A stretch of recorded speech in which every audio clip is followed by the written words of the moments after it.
Hi, this is Nancy Anthony, and here is my virtual library.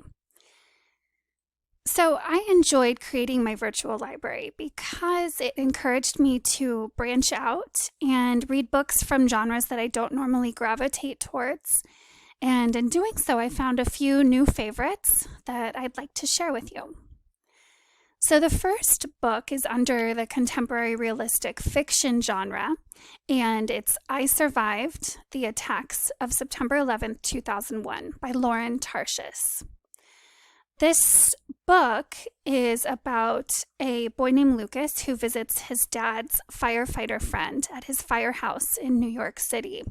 And while he is there, the attacks take place on the Twin Towers in the city.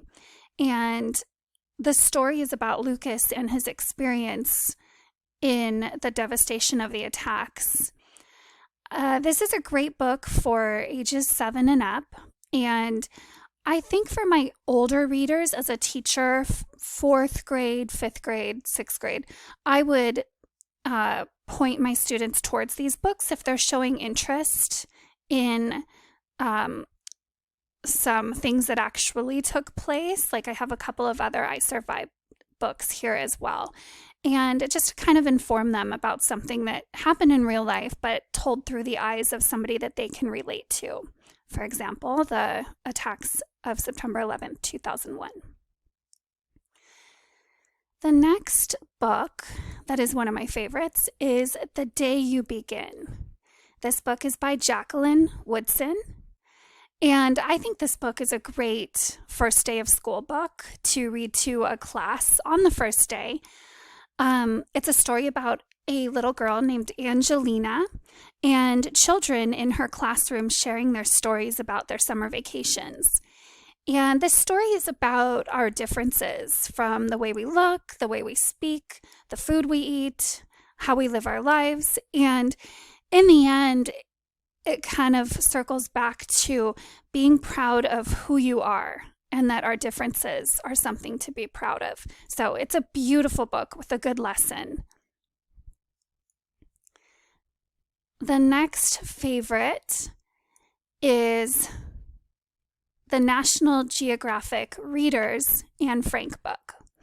The reason I chose this one over the traditional Diary of Anne Frank is because this book is a little bit more geared for younger readers. It excludes some information that's a little bit sensitive as told in the actual diary. And this book also talks about the historical significance of Anne Frank. I enjoy reading the Diary of Anne Frank. About a year ago, I actually reread the original version of it. I think it's a good way for young readers to learn about who she is and the impact that she has made on us even still today. The next book I enjoyed is Wet Cement by Bob Raxa. And this book is really cool because it's all catchy, short, concrete poems that are fun to look at and read. It's the kind of book that you can pick up, open to any page, and read. It explains to children the idea that poems don't have to be traditional poems that we normally see written in stanzas, that they can be written a little creatively. And concrete poetry is a unique type of poetry.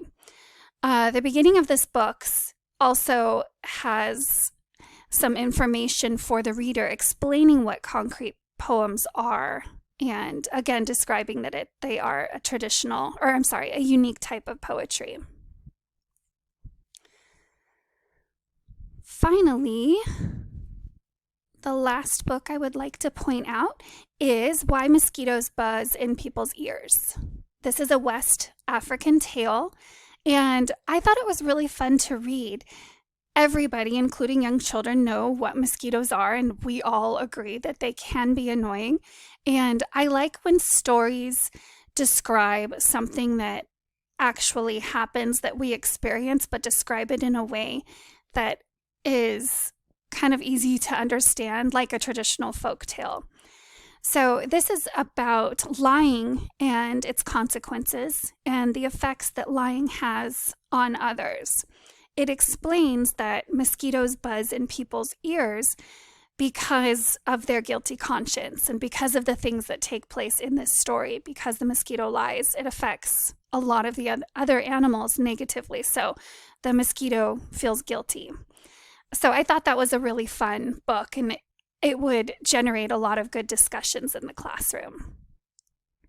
I didn't really have any least favorite books. I got to pick all of the ones that I enjoy reading, and I got to read some new ones as well. So I really enjoyed all of these. I ended up buying a couple of them, including the ones that I read or explained to you. So thank you so much for watching. Bye-bye.